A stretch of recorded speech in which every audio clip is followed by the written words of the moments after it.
Overthink Studio.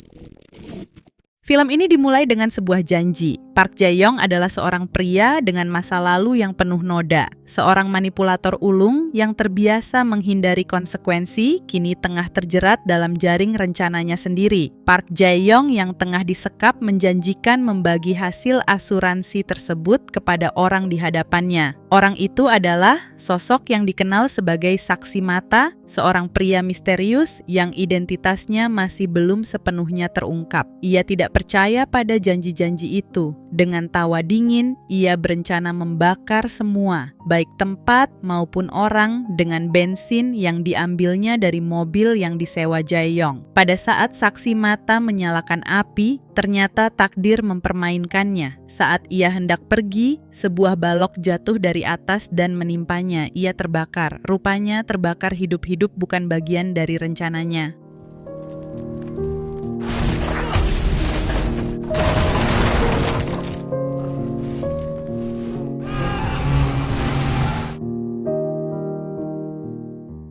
Diceritakan kemudian, di masa kini, sosok saksi mata tiba di apartemen Jae-young.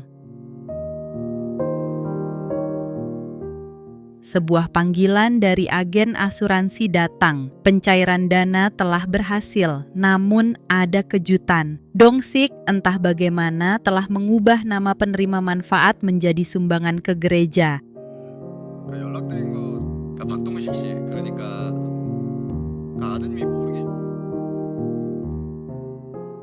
Kita dibawa ke kilas balik. Terlihat Jong-min, seorang dokter muda, mengamati Ju-yeon yang sedang berbicara dengan saksi mata di dalam taksi. Dalam percakapan yang ambigu, Ju-yeon menyembunyikan kisah masa lalunya dengan Jae-young dan mencoba meyakinkan Jong-min bahwa semuanya baik-baik saja dan tidak usah khawatir. Mendengar ucapan tersebut, Jong-min hanya mengiyakan, meskipun terlihat dari ekspresinya terdapat keraguan dan kecurigaan.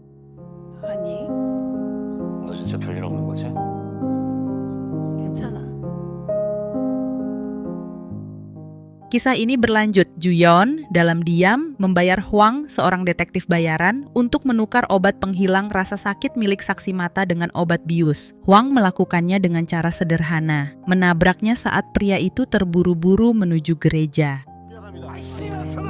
미안합니다. 미안해. 이게 떨어뜨리신 것 같아.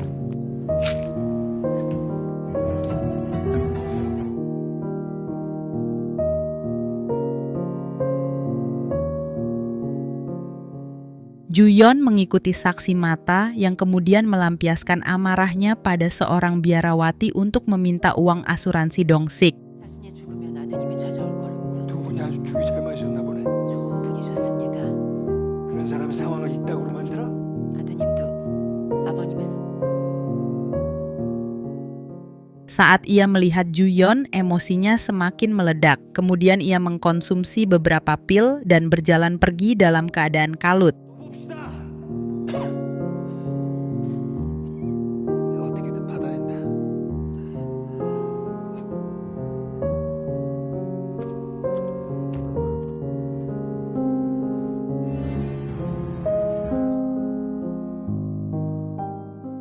Ketika sampai di gang tempat saksi mata menabrak Dong-sik, obat yang dikonsumsinya mulai bereaksi dan membuatnya berhalusinasi. Pada saat yang bersamaan, Ju-yeon muncul dan saksi mata mencoba menyerang Ju-yeon. Saksi mata bersikeras bahwa ia bukanlah Park Jae-young. Ju-yeon tidak mempercayainya pernyataan itu.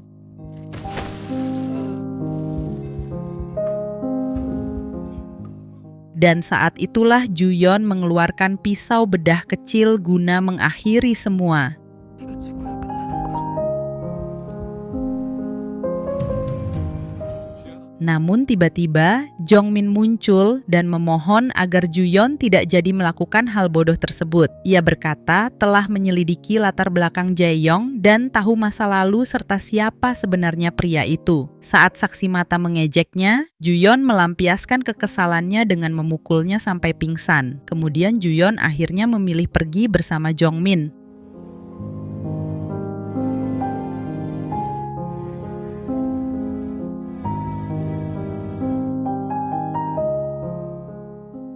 Sementara itu, di kantor polisi mereka tengah menyelidiki 2 jenazah di gedung terbengkalai. Mereka mulai mempertanyakan versi cerita dari saksi mata. Ia mengaku terikat di kursi namun ditemukan tergeletak di lantai. Salah satu korban justru yang terikat. 의자에 묶여 있었다고? 피해자 씨는 아직 안 나왔지? 예, 그게 우레탄 시신들은 완전히 원소됐고요. 원소에서는 유전자 감식이나 해수 보름 많게는 한 달 이상 걸린다고. 박정희 지금 어디 있어?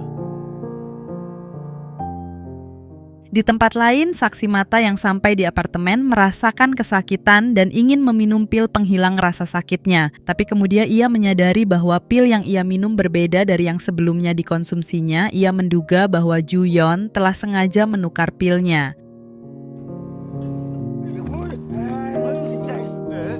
미안합니다. 저기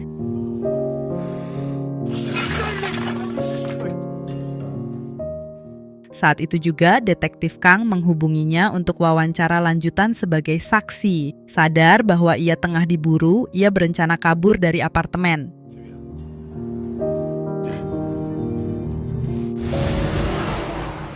Saksi mata yang tengah berkemas menemukan majalah lama yang menampilkan Ju-yeon sebagai model sampulnya. Hal ini memicu ingatan kelamnya di masa lalu. Kilas balik memperlihatkan seorang gadis muda bernama Yu Jong yang menyimpan dendam terhadap Ju-yeon di masa sekolah. Ia ingin memberikan pelajaran. Sementara itu, saksi mata yang baru saja tiba memberikan saran. Biarkan beberapa teman lelaki Yu Jong memberikan pelajaran kepada Ju-yeon. Dari sinilah awal mula tragedi pelecehan Ju-yeon bermula.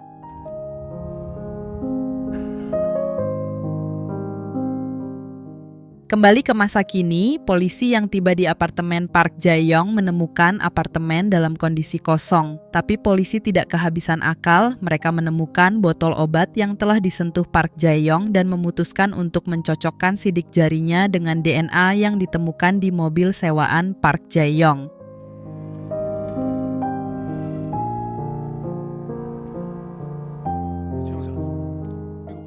Di saat yang bersamaan, ternyata saksi mata telah kabur dan berencana melarikan diri menggunakan bus ke bandara. Saat ia menunggu di sebuah halte bus, tiba-tiba ia menerima notifikasi. Ini hari D-Day di ponsel Park Jae-yong. Tepat para penagih utang dari rentenir datang untuk menculiknya.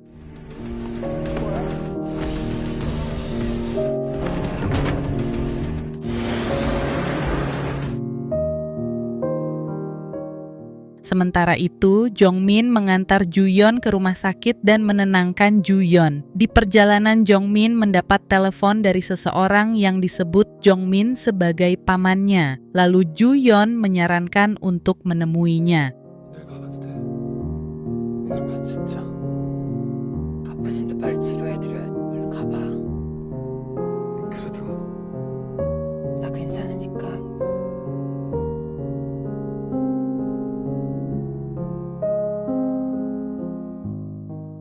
Beberapa saat kemudian, Jongmin dijemput mobil dan dibawa ke sebuah ruangan yang ternyata Jongmin adalah bagian dari jaringan perdagangan organ. Jongmin mengambil pekerjaan ini demi melunasi utang mahasiswa dan menabung untuk pernikahannya. 하니까는 오늘까지 하고 그만둔다.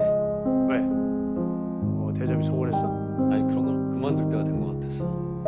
정리하다 보면은 좀 우리끼리 편하게 이별 선물. 감사합니다. Entah suatu kebetulan atau sebuah karma, pasien terakhirnya Jongmin adalah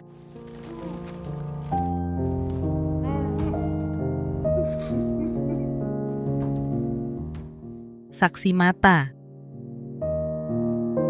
돌고 돌아 결국 여기네요. 박재혁 씨. 누가 오해가 있을 것 같은데.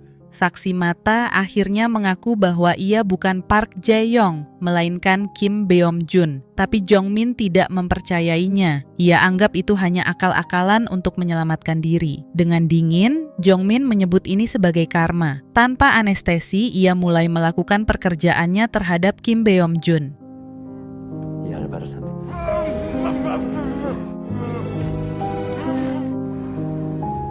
그냥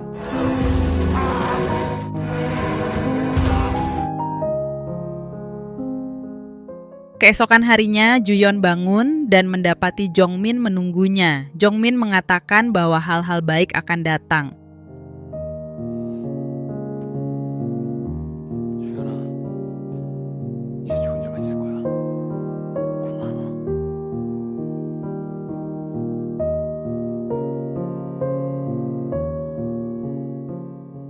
Di ruang tunggu rumah sakit, Juyeon bertemu dengan Hwang yang membawa berkas laporan hasil penyelidikan Park Jae-yong. Tetapi Juyeon memilih untuk tidak melihatnya, ia memilih melangkah maju dan tidak melihat kembali ke masa lalu. Hwang tersenyum merobek laporan tersebut dan membuangnya ke tempat sampah. Ternyata isinya mengonfirmasi bahwa sidik jari pada pil adalah milik Kim Beom-jun dan disertai foto dirinya dan Park Jae-yong, dua orang yang berbeda.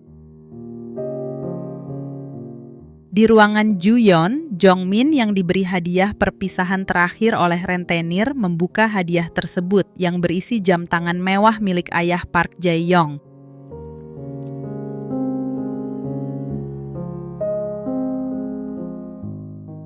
Episode ini berakhir saat Juyeon berjalan meninggalkan rumah sakit setelah selesai shift dan tersenyum kecil untuk pertama kalinya setelah sekian lama.